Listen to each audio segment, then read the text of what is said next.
warahmatullahi wabarakatuh. Halo teman-teman, kembali lagi dengan saya Rensi Aulia Maharani dengan NPM 0272311074. Kali ini kami akan membahas part 2 tentang teknik data analisis etnometodologi pada mata kuliah metode penelitian yang diampu oleh dosen pengampu Dr. Suito STMSI. Untuk teman-teman jangan lupa simak video materinya.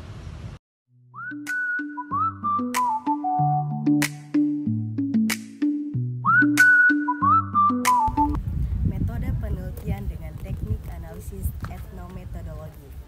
Etnometodologi merupakan salah satu pendekatan penelitian kualitatif yang berfokus pada pemahaman bagaimana individu dalam kehidupan sehari-hari menciptakan, mempertahankan, dan juga mengubah realitas sosial mereka. Metode ini dikembangkan oleh Harold Garfinkel pada tahun 1960-an sebagai alternatif terhadap pendekatan sosiologi tradisional. Dan juga konsep dasar etnometodologi, teknik pengumpulan dan analisis data serta aplikasinya dalam berbagai bidang penelitian sosial. Masuk pada pembahasan. Dalam perkembangan ilmu sosial, pemahaman terhadap perilaku manusia dan juga interaksi sosial memerlukan pendekatan yang dapat menggali makna mendalam di balik tindakan sehari-hari. Etnometodologi hadir sebagai paradigma penelitian yang unik, menawarkan perspektif berbeda dalam memahami bagaimana masyarakat mengorganisir dan juga memahami dunia sosial mereka. Etnometodologi berasal dari kata etno yang berarti rakyat dan juga masyarakat. Metodologi yang merujuk pada metode atau cara. Secara harfiah, metodologi dapat diartikan sebagai studi tentang metode-metode yang digunakan masyarakat untuk memahami dan mengorganisir kehidupan sosial mereka. Pendekatan ini menekankan pada pemahaman praktik-praktik sehari-hari yang dianggap biasa dan juga taken grade oleh anggota masyarakat. Yang kedua yaitu sejarah dan perkembangan. Etnometodologi dikembangkan oleh Harold Garfinkel pada tahun 1960-an di Universitas California Los Angeles. Garfinkel mengkritik sosiologi tradisional yang menurutnya terlalu fokus pada struktur sosial makro dan mengabaikan praktik-praktik mikro dalam kehidupan sehari-hari. Ia berpendapat bahwa untuk memahami masyarakat, peneliti harus mempelajari bagaimana anggota masyarakat itu sendiri dan juga memahami cara mengorganisir tindakan mereka. Pemikiran Garfinkel dipengaruhi oleh fenomena Alford yang mana menekankan pentingnya memahami makna subjektif dan tindakan sosial.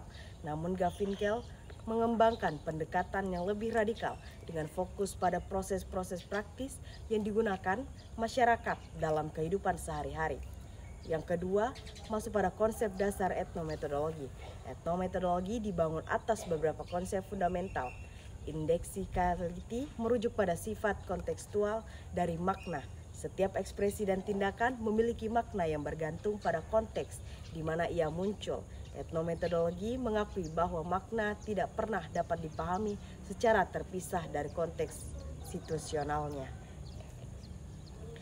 Ketika seseorang melakukan tindakan, ia tidak hanya merespon situasi yang ada, tetapi juga berkontribusi dalam membentuk situasi tersebut.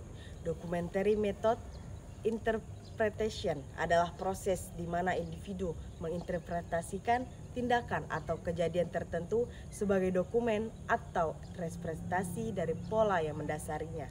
Melalui metode ini, masyarakat menciptakan ketertiban dan predictabilitas dalam kehidupan sosial. Accomplishment menekankan bahwa realitas sosial bukanlah sesuatu yang given, melainkan sesuatu yang dicapai atau diciptakan melalui aspek kehidupan sosial, termasuk identitas, peran, dan juga struktur, merupakan hasil dari accumulation berkelanjutan. Yang ketiga yaitu paradigma penelitian etnometodologi. Etnometodologi menolak asumsi bahwa masyarakat memiliki struktur objektif yang dapat dipelajari dari luar. Sebaliknya, pendekatan ini berfokus pada bagaimana anggota masyarakat sendiri memahami dan mengorganisir dunia sosial mereka.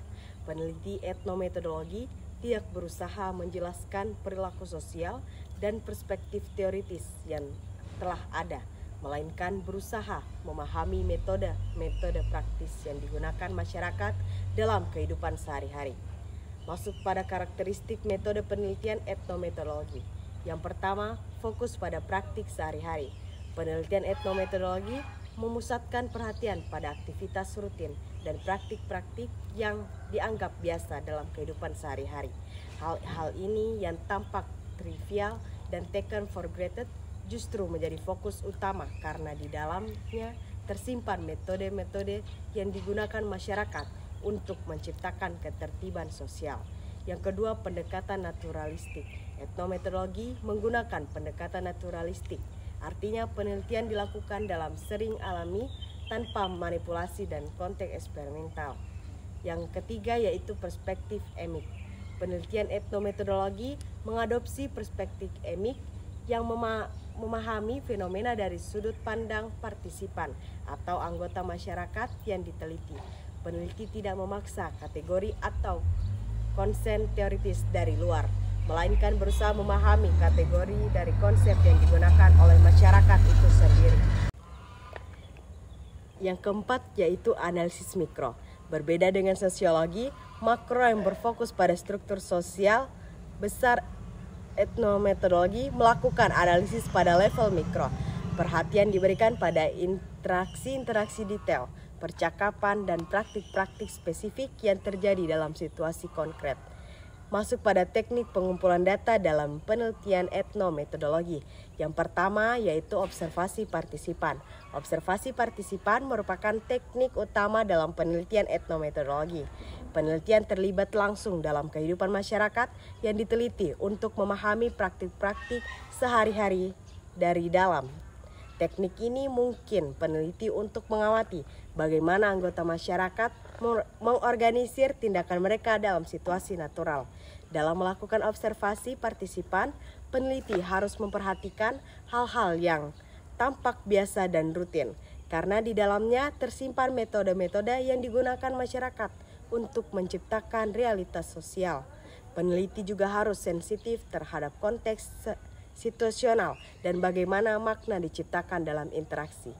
Yang kedua yaitu conversation analysis atau CI adalah teknik yang dikembangkan khusus dalam tradisi etnometodologi untuk menganalisis percakapan natural.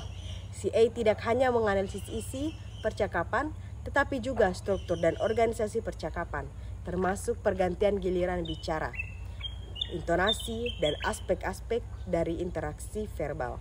Melalui CA, peneliti dapat memahami bagaimana partisipan mengorganisir percakapan mereka dan bagaimana mereka menciptakan makna bersama, bagaimana mereka mengatasi masalah-masalah praktis dalam kehidupan sehari-hari. Yang ketiga yaitu bracing experiment. Bracing experiment adalah teknik yang dikembangkan oleh Garvin untuk mengungkapkan asumsi-asumsi taken for granted dalam kehidupan sosial. Dalam eksperimen ini, peneliti secara sengaja melanggar norma harapan sosial yang biasa untuk melihat bagaimana masyarakat merespon dan berusaha memulihkan ketertiban sosial. Dokumentasi visual dan audio, penggunaan rekaman video, dan auditing sangat penting dalam penelitian etnometodologi, terutama untuk conversation analysis. Rekaman memungkinkan peneliti untuk menganalisis detail-detail interaksi yang mungkin terlewat dalam observasi langsung, seperti gerakan tubuh, ekspresi wajah, intonasi, dan juga timing dalam percakapan. Yang kelima yaitu teknik analisis data etnometodologi. Yang pertama, analisis sekuensial. Analisis sekuensial merupakan ciri khas dalam etnometodologi, terutama dalam conversation analysis. Analisis ini memperhatikan bagaimana tindakan atau ujaran tertentu muncul dalam urutan yang spesifik dan bagaimana setiap tindakan berkontribusi pada penciptaan makna dan ketertiban dalam interaksi. Peneliti menganalisis bagaimana setiap tindakan merespon tindakan sebelumnya dan juga sekaligus menciptakan konteks untuk tindakan-tindakan selanjutnya. Melalui analisis sekuensial dapat dipahami bagaimana partisipan mengorganisasi interaksi mereka secara real time. Yang kedua yaitu Membership Categorization Analysis atau MCA adalah teknik analisis yang fokus pada bagaimana partisipan menggunakan dan mengorganisir kategori keanggotaan dalam interaksi sosial. MCA menganalisis bagaimana masyarakat mengklasifikasikan dalam kategori-kategori tertentu dan bagaimana kategori-kategori ini digunakan untuk mengorganisir tindakan dan juga ekspektasi. Analisis ini membantu memahami bagaimana identitas sosial diciptakan dan dipertahankan melalui praktik-praktik kategorisasi dalam kehidupan sehari-hari. Yang ketiga yaitu analisis kontekstual. Etnometodologi menekankan pentingnya konteks dalam memahami makna analisis kontekstual. Melibatkan pemahaman mendalam tentang situasi di mana tindakan atau interaksi terjadi, penelitian harus memperhatikan berbagai aspek konteks termasuk setting fisik, hubungan antar partisipan, waktu, dan juga faktor-faktor situasional lainnya. Yang keempat yaitu identifikasi practical reasoning. Practical reasoning merujuk pada metode-metode praktis yang digunakan masyarakat untuk memahami dan mengorganisir tindakan mereka. Dalam analisis etnometodologi, penelitian berusaha mengidentifikasikan dan mendeskripsikan practical reasoning yang digunakan partisipan dalam situasi-situasi spesifik. Yang keenam yaitu validitas dan reliabilitas dalam penelitian etnometodologi. Yang pertama, konsep validitas dalam etnometodologi. Dalam etnometodologi, validitas tidak diukur berdasarkan koresponden dengan realitas objektif, melainkan berdasarkan sejauh mana analisis berhasil menangkap dan mendeskripsikan metode-metode yang digunakan partisipan sendiri. Validitas dicapai melalui detail description yang akurat tentang praktik-praktik sosial. Yang kedua, member checking.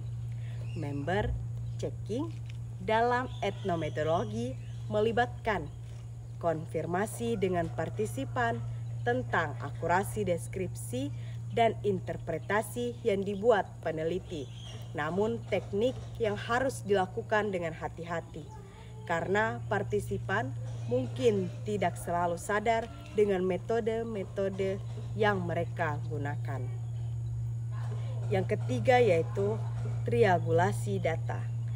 Triangulasi data dalam etnometodologi melibatkan penggunaan berbagai sumber data dan teknik pengumpulan data untuk mendapatkan pemahaman yang komprehensif tentang praktik-praktik sosial.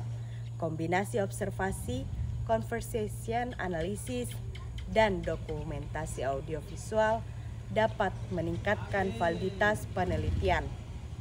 Aplikasi etnometodologi dalam berbagai bidang. Yang pertama, pendidikan. Dalam bidang pendidikan, etnometodologi telah digunakan untuk memahami bagaimana proses pembelajaran terjadi dalam interaksi sehari-hari di kelas. Peneliti etnometodologi dapat mengungkap bagaimana guru dan siswa mengorganisir interaksi mereka dan bagaimana pengetahuan diciptakan dan ditransmisikan, dan juga bagaimana identitas sebagai guru dan siswa dipertahankan. Yang kedua yaitu organisasi dan manajemen. Etnometodologi memberikan perspektif unik dalam memahami kehidupan organisasi. Pendekatan ini dapat mengungkap bagaimana anggota organisasi mengorganisir pekerjaan mereka dan juga bagaimana keputusan dibuat dalam praktik sehari-hari. Mencari tahu bagaimana budaya organisasi diciptakan dan dipertahankan melalui interaksi. Yang ketiga yaitu kesehatan. Dalam bidang kesehatan, etnometodologi telah digunakan untuk memahami interaksi antara tenaga kesehatan dan juga pasien. bagaimana diagnosis dibuat dalam praktik klinis, dan bagaimana identitas sebagai dokter dan pasien diciptakan dalam interaksi medis. Yang keempat yaitu hukum. Etnometodologi telah memberikan kontribusi penting dalam memahami bagaimana sistem hukum berfungsi dalam praktik. Penelitian etnometodologi dapat mengungkap bagaimana keputusan hukum dibuat, bagaimana kategori hukum diaplikasikan dalam kasus-kasus konkret, dan bagaimana keadilan diciptakan melalui praktik-praktik legal. Masuk pada kelebihan dan keterbatasan metode etnometodologi. Kelebihan dan keterbatasan metode etnometodologi. Yang pertama, kelebihan. Etnometodologi memiliki beberapa kelebihan signifikan. Yang pertama, pendekatan ini memberikan pemahaman mendalam tentang praktik-praktik sosial yang biasanya diabaikan oleh pendekatan peneliti lain. Yang kedua, etnometodologi memberikan perspektif bottom up yang menghargai pengetahuan dan metode yang digunakan masyarakat sendiri. Yang ketiga, pendekatan ini sensitif terhadap konteks dan kompleksitas kehidupan sosial. Masuk pada keterbatasan, etnometodologi juga memiliki keterbatasan. Yang pertama yaitu pendekatan ini memerlukan waktu yang sangat lama dan sumber daya yang besar untuk melakukan analisis yang detail. Yang kedua, hasil penelitian etnometodologi sulit untuk digeneralisasi karena fokus pada situasi-situasi spesifik. Yang ketiga, pendekatan ini memiliki keterbatasan dan menjelaskan perubahan sosial dan faktor-faktor struktural yang lebih luas. Yang kesembilan yaitu etika dalam penelitian etnometodologi. Yang pertama, informed consent. Dalam penelitian etnometodologi, informed consent menjadi isu yang kompleks karena penelitian sering melibatkan observasi terhadap aktivitas natural yang mungkin terganggu jika partisipan terlalu sadar bahwa mereka sedang diteliti. Peneliti harus menemukan keseimbangan antara transparansi dan juga naturalisasi dalam penelitian. Yang kedua, prinsip dan konfidensialitas. Penggunaan rekaman audio dan video dalam penelitian etnometodologi menimbulkan isu privasi yang serius. Peneliti harus memastikan bahwa identitas partisipan dilindungi dan data yang sensitif tidak disalahgunakan. Yang ketiga yaitu breaching experiment. Breaching experiment menimbulkan pertanyaan etis karena melibatkan penipuan atau manipulasi terhadap partisipan. Peneliti harus mempertimbangkan dengan cermat apakah manfaat peneliti sebanding dengan potensi kerugian yang mungkin dialami partisipan. Tadi materi yang telah saya sampaikan, kita masuk pada kesimpulan. Etnometodologi menawarkan pendekatan unik dan berharga dalam memahami kehidupan sosial dengan fokus pada praktik-praktik sehari-hari dan metode-metode yang digunakan masyarakat untuk mengorganisir dunia sosial mereka. Etnometodologi memberikan insight yang mendalam tentang bagaimana realitas sosial diciptakan dan juga dipertahankan. Meskipun memiliki keterbatasan, etnometodologi telah memberikan kontribusi penting dalam berbagai bidang penelitian sosial. Pendekatan ini membantu kita memahami kompleksitas dan juga kecanggihan praktik-praktik sosial yang sering dianggap biasa, serta mengapresiasi pengetahuan praktis yang dimiliki masyarakat dalam kehidupan sehari-hari.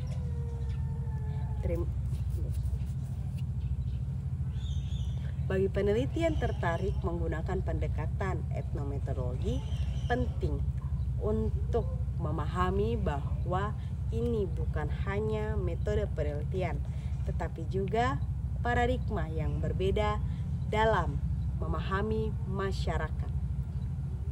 Etnometodologi menuntut kesabaran, ketelitian, dan juga sensitivitas terhadap detail-detail kehidupan sosial yang mungkin terlewat oleh pendekatan lain. Itu tadi materi yang telah saya sampaikan. Terima kasih kepada semua teman-teman yang telah menyimak videonya. Semoga video ini bermanfaat dan bisa menjadikan pembelajaran untuk teman-teman. Jangan lupa tungguin part selanjutnya, yaitu part 3. Kami akan membahas lebih dalam tentang teknik data analisis pada mata kuliah metode penelitian. Untuk teman-teman jangan lupa untuk like, comment, share ke teman-teman di grup keluarga, grup pembelajaran, dan juga untuk jangan lupa tekan subscribe karena subscribe itu gratis. Wabillahi taufiq wal hidayah. Wassalamualaikum warahmatullahi wabarakatuh.